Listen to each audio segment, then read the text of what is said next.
Bây giờ thì mình thấy một em đang làm việc rất là chăm chỉ ở đường. Hello em, chào em nhá. Dạ em chào anh. Em đang làm gì đấy? Em đang cất cái bao thóc này à? Vâng. Nhà em vừa làm xong luôn à? Dạ vâng ạ. Ồ, sao nhà em nhiều thóc thế? Nhìn ở đây sao nhiều thế? Nó cũng bình thường anh ạ. Ruộng của em là ở dưới này đúng không? Dạ đúng rồi ạ. Thế bao này là... to này em có vác nổi đi không?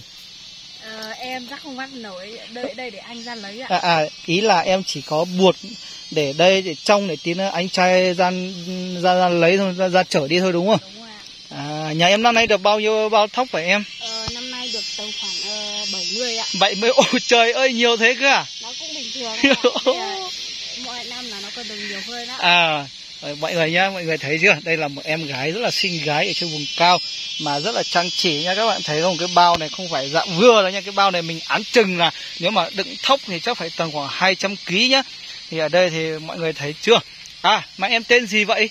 Em tên Chi ạ. Em tên là Chi à? Em họ gì đó? Em họ Lý ạ. Năm nay em mấy tuổi rồi? Em gần 15 tuổi ạ. 15 tuổi. Em cũng chắc là học xong cấp 2 rồi đúng không? Em vừa học xong ạ. Xong nhá các bạn thấy chưa? Dân tộc mình là dân tộc Mông mình rất là trang chỉ nhá các bạn nhé. Cả cái đồng ruộng kia các bạn thấy chưa? Mênh mông như thế nha. Đó, ở đây thì mình có đi qua đường đây thì mình nhìn thấy một em gái đang buộc cái bao thóc này. Đấy, cùng với một cháu bé ở đây nữa. Thì bảo là vừa làm xong rồi nên là đang chuẩn bị chờ ông anh trai Giang để chợ cái bao này về thôi. Thế gia đình em có đông người không, sao mà làm được thóc nhiều thế? 70 bao thì ăn bao giờ mới hết được?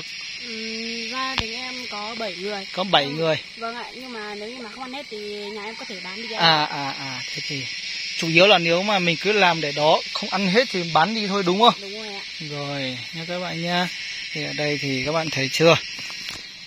Nếu mà ở đồng bằng thì chắc chắn là chưa từng thấy những người chăm chỉ và làm việc như thế này.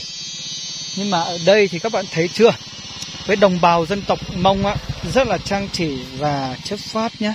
Các bạn thấy không? Đó. Đồng ruộng này rất là rộng. Và đây là một em gái cũng còn trẻ thôi, có 15 tuổi thôi mà các bạn thấy đã phải ra đồng để làm việc như thế này rồi. Mà thôi mình thấy cái bao này nó to hơn cả em ấy rất là nhiều. Thế mà em ấy còn định vác về hay như thế nào thì cũng thật là đáng sợ quá. Nhưng mà chúng ta sẽ cùng nhau đi tìm hiểu xem nào ở đây thì với dân cư ở đây họ làm việc như thế nào nữa nhá. Thì ở đây thì ví dụ như làm những cái công việc nặng này thì kể cả con gái cũng phải ra ngoài làm luôn hả em? Đúng rồi ạ.